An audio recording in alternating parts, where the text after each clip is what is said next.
A Nightmare on Elm Street Part 2 Freddy's Revenge takes place 5 years after the events of the original. The Walsh family has just moved into Nancy Thompson's old house, and man, if these walls could talk, they'd probably be emitting a blood-curdling scream.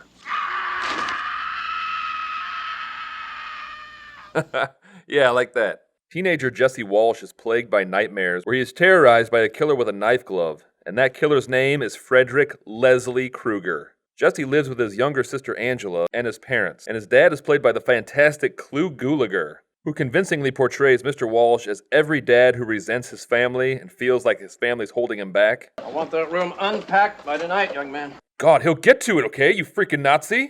Why don't you get off his back? God! No, I don't want any more promises, Jesse. I want that room cleaned up, okay? Oh my god, dude, he said he'd get to it! Frick! Also, was anyone else bummed to learn that Fu Manchus are not a real cereal? Jesse has a crush on his friend Lisa, played by the amazing Meryl Streep. And Meryl was 36 at the time of this movie. That is remarkable. This woman is a chameleon. I mean, I totally buy her being a teenager. What? What do you mean that's not Meryl Streep? Get the hell out of here. So apparently that is actress Kim Myers. Huh. At school, Jesse gets into a fight with Grady, and instead of turning Grady into a stereotypical bully, they just decide to have him try to be friends with Jesse. So you live around here or what? Like in the school district? Yeah, Grady, he lives around here. Grady tells Jesse about Nancy Thompson, who lived in Jesse's house, and how she went crazy when she witnessed her boyfriend get butchered in the house across the street. But Jesse doesn't believe him. That night, Jesse dreams again about Freddy, and Freddy tells him that he has something planned for him. I need you, Jesse. We got special work to do here, you and me. You've got the body. I've got the brain. Too bad his name's not Bobby Krueger, because then you would have Jesse the body and Bobby the brain. That would just be so awesome. Oh, that scream never gets old. The following night, Jesse is going out with Lisa, but forgets that he lives under a totalitarian regime. Where you going, Jess? Just out for a little while. I told you I want that room unpacked. Are you a freaking prison warden? Huh? Dad, I'm just going out No. for an hour or two. Upstairs. Right now, son. Right now. Is he in freaking prison right now? What a freaking monster. It's clear that Mr. Walsh has zero authority at work, and so he has to be a complete fascist when he gets home. Wield your tiny bit of power, you sad, pathetic piece of shit. So Jesse does what any teenager would do when he's being oppressed by a horrible dictator.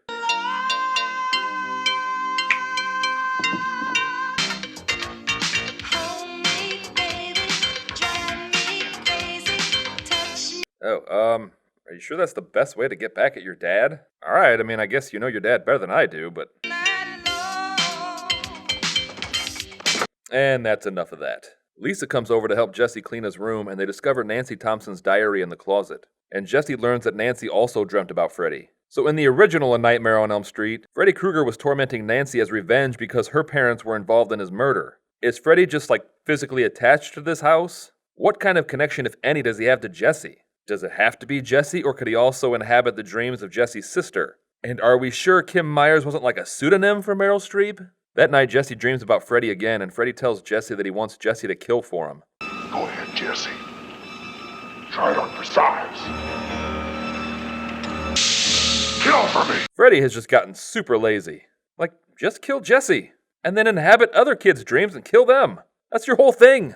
And there's an ongoing subplot about how hot it is in the house, and it is as riveting as it sounds. It's just so hot up there. I'm having a lot of trouble sleeping. Ken, I wish you'd call somebody and have the air conditioning. There's absolutely nothing wrong with that air conditioning, Mom.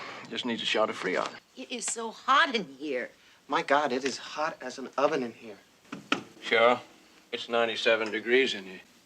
And the big payoff for all of this is that their pet bird goes on a rampage before spontaneously combusting. You know, we are a half hour into this thing, and a parakeet has drawn more blood than Freddy Krueger. That's when you know you've got a winner on your hands. Jesse wakes up in the middle of the night and goes to a gay bar where Coach Schneider catches him and makes him run laps at the school. Now, normally in these movies, people are acting weird because they're in a dream. But as far as I can tell, this is actually happening. So Jesse goes to take a shower, again, as ordered by his gym teacher at midnight in the school, and Schneider gets dragged into the shower by an invisible force. Jesse disappears in the steam, and Freddy emerges and murders Coach Schneider. Jesse then reappears with Freddy's glove on his hand, covered in blood, and it is truly a chilling...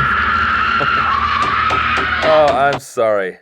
You know what, I shouldn't laugh. For all I know, this is exactly how I would scream in that situation. So the police show up at the Walsh household saying that they found Jesse walking naked along the side of the road.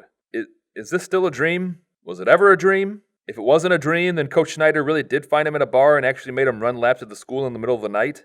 And also, does that mean that Freddy can just murder people outside of dreams now? Jesse tells Lisa that he dreamt that he murdered Schneider as Freddy. So Lisa takes Jesse to the old power plant where Freddy Krueger worked. We learn that Freddy kidnapped 20 kids and brought them to the boiler room of the plant and murdered them. I couldn't even bring my dog into work to show everybody. I understand the two situations aren't comparable, but still. Lisa wants to see if Jesse can make some kind of psychic connection with Freddy. And he doesn't, and they don't find anything, and then they leave. Alright, good scene. Hey, what's wrong with Jesse? He seems kind of freaked out. He's always like that. I've never actually seen him smile. Jesse begins lashing out at his friends, and man, high school drama is always the same, isn't it? Kids obsessing over who's dating who can't afford the trendy clothes, who has an undead dream monster trying to take over their body. Ugh, I do not miss high school one bit. That weekend, Lisa throws a party at her house, and it is a rager. And action. Okay, Darren, you're gonna enter the scene, take a burger, and exit scene. I'm gonna give the burger a smooch. Nope, Darren, don't you dare kiss that burger.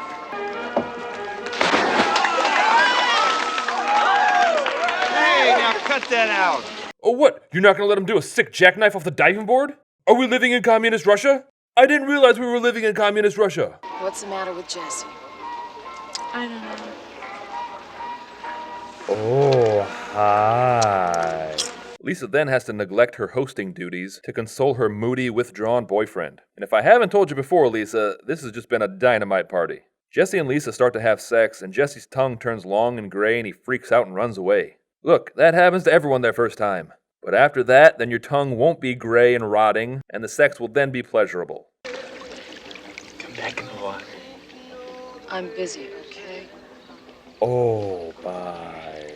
Jesse runs to Grady's house and asks to spend the night, and he wants Grady to try to wake him up if anything strange happens. Grady and Jesse's friendship makes zero sense to me. If I was Grady and this new kid who was twitchy and never any fun just showed up in my room claiming that he killed our gym teacher, I would be a little bit wary. That night, Jesse wakes up and begins to violently transform into Freddy and kills Grady. You know, if Freddy wants Jesse to kill for him or take over his body, then it's probably best to not make him the suspect in multiple Freddy Krueger-like murders. And so far, has Freddy murdered anyone inside their dreams?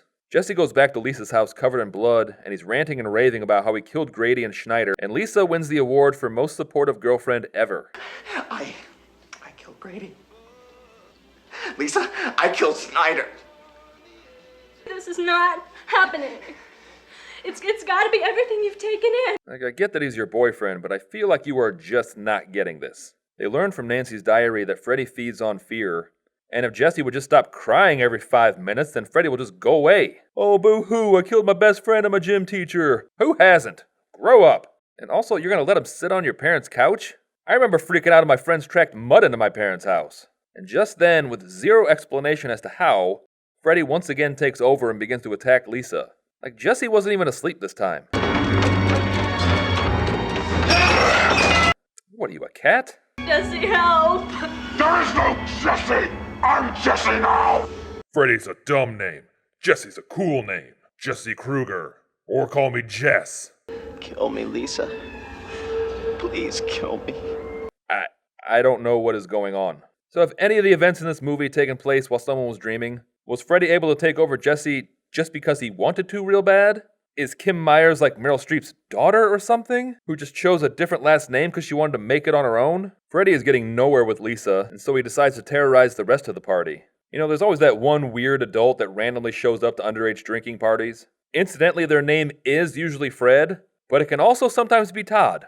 And the most disturbing death doesn't even come from Freddy. It's this poor son of a bitch who got his neck stepped on by his panicked friend. Just calm down, right? It's gonna be all right. Nobody's gonna hurt you. He's not a wild horse, Jeff.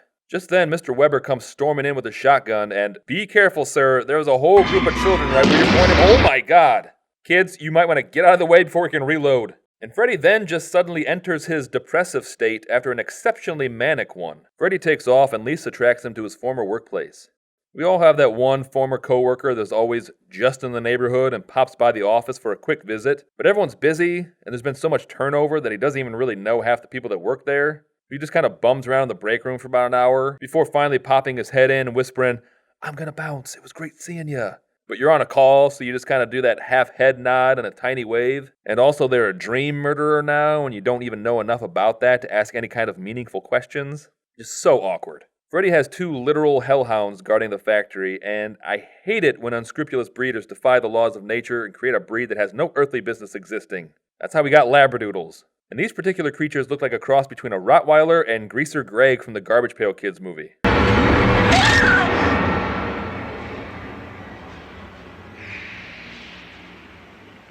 So, is Lisa awake right now? No, Jesse's dead. Jesse! Man, Freddy is very low energy in this movie. He needs to start taking some vitamins or supplements or something. And also, for most of this movie, instead of the knife glove, Freddy has Lee press-on knives, and it's weird. I'm gonna take him away from you. And you are gonna go straight back to hell, you son of a bitch! Oh, you're gonna send me back to hell? I don't even know how I got here. So knowing that fear is what gives Freddy his power, Lisa decides to finally stand up to him and, oh my god, you don't have to make out with him! That is way above and beyond what is required. Like, Nancy just called Freddy a worthless piece of shit, and that worked just fine. And also, Freddy seems like the kind of person that behaves very erratically when he gets an erection. The power plant catches on fire and burns Freddy, and Jesse emerges from the burnt husk, and seriously, what a weird-ass movie. They shit all over the rules of the first one, and then created several more rules, some which contradict rules that were established 20 minutes ahead of time. Usually horror franchises wait a few movies before completely dismantling all of the core rules, but figure just get it all out of the way now. You know, before you send Freddy into space or something. So everything is back to normal, and Jesse is a happy teenager again, even though he is the prime suspect in at least 2 violent murders. It's okay. It's all right. Jesse, it's okay. It's all over. So, is this a dream? I mean, I know they're trying to copy the ending of the original and make people question whether or not it's real, but we haven't stopped asking that question the whole movie. So that was A Nightmare on Elm Street Part 2, Freddy's Revenge. And I just realized, who was Freddy getting revenge on? None of these characters even knew who he was. And it's also worth noting that the screenwriter said that he inserted homoerotic subtext into the script. And I don't know if I would call it subtext. Fred Krueger! He's inside me, and he wants to take me again! I need you, Jesse. You've got the body.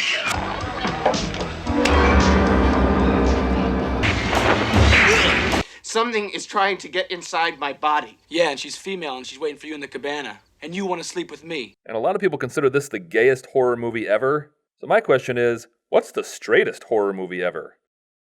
Probably The Thing? And that's almost exclusively due to MacReady's hat.